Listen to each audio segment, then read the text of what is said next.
Yani William Ruto na timu yake wanataka kumshika ndugu Rigiji, waseme ati ameincite watu.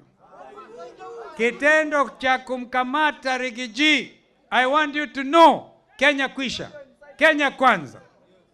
Tutatoka katika kila pembe, tutaenda tuwafukuzeni. Why do you want to go ahead? Kwa nini mnataka kwenda nyumbani hata kabla ya uchaguzi?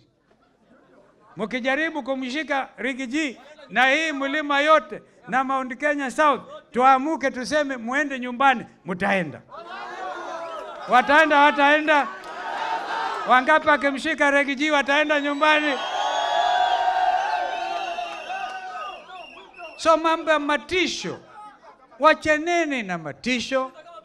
Follow whatever you are able to do in terms of following the Constitution. Unfortunately for you, Mr. William Ruto, you sought to uphold the Constitution of Kenya.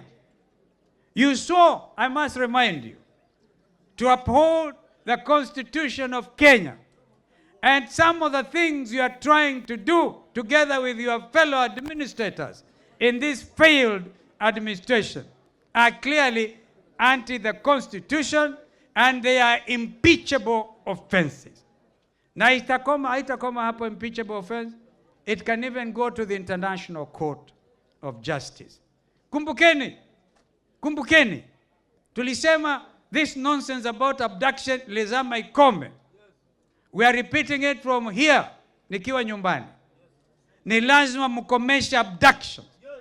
Na kama mnaomba msamaha, uwe realistic. You cannot give conditional apology.